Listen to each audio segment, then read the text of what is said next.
Hey gang, Steve with Guitar Center. Today we're checking out Marshall's reissue of their legendary Bluesbreaker pedal. In the early 90s, Marshall decided to release 3 pedals in the series: the Drive Master, the Shred Master, and the Bluesbreaker. The Bluesbreaker pedal is Marshall's take on their JTM 45 combo. Though the amp's official model number is 1962, Eric Clapton's groundbreaking performance and tone on John Mayall's Bluesbreaker's record changed the way people viewed the amp, and it changed the way people referred to the amp. It's now affectionately and officially referred to as the Bluesbreaker. Similar to what happened with Eric Clapton and the JTM 45 combo, John Mayer's use of the pedal on his Continuum record helped propel it to legendary status as well. As word got out that John Mayer was using the Bluesbreaker pedal, demand soared. And though Marshall was not producing it anymore, this coincided with the boutique pedal boom. Many builders put together their own versions of the Bluesbreaker, and there are many that are still available on the market today, thus helping to solidify the legendary status of the pedal even further. So today we've got the Bluesbreaker pedal, of course, plugged into a JTM 45 Bluesbreaker amp. This is just a Les Paul standard 50s,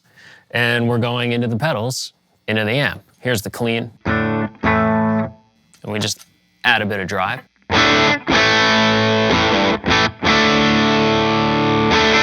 So you'll hear when I turn the Bluesbreaker on, there's not a huge change in tone. That's why it's referred to as a transparent overdrive. So I've got the gain just about 3/4 up here. The tone is straight up, and the volume is just over half. So the cool thing about the pedal is it's really responsive to your dynamics. So if you dig in harder, you can get a bit more drive out of it. But let's say you back your volume down a bit, you can clean it up.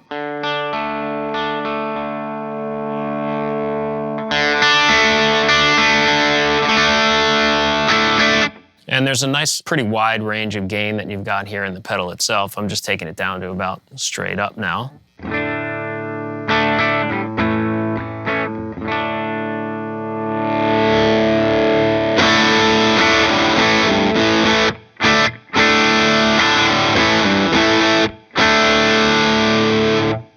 So it's got a really nice, organic, natural, amp-like tone, exactly how it was set out to be designed. Works really well, too, for some leads. And when you push the front end with a boost, it responds just like an amp. Here it is, no boost. Boost. Let's play a little tune.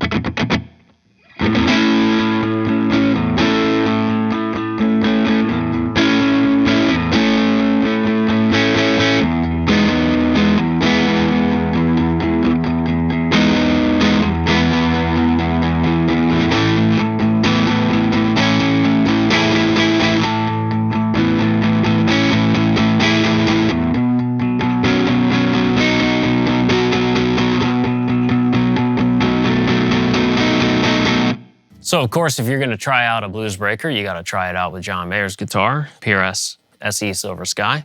So I'm gonna back the gain back down to about 3/4 here. We'll just show off a little bit of the dynamic drive here.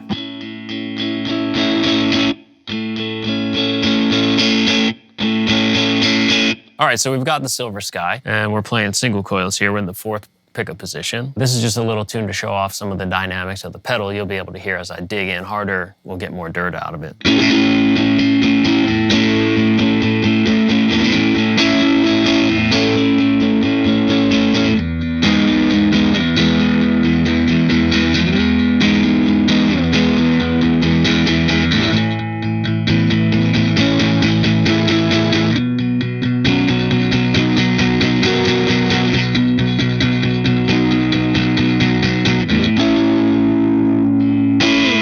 So I just want to show you guys a little bit of the responsiveness of the pedal to your picking dynamics. Just as a little example here, this is the setting I have right now. Gain at 3/4, tone straight up, volume's just past halfway, and it sounds like this. But if I back off on the volume a little bit, I can clean it up. Or if I dig in harder, I can get more dirt out of the pedal. And what's cool too is the way that this is EQ'd, you can hear the individual notes. So as I'm digging in harder, we're getting more dirt, but we're not losing any of the clarity that we have in there. It also works great for that Hendrixy thing where you're sort of playing lead and chords at the same time.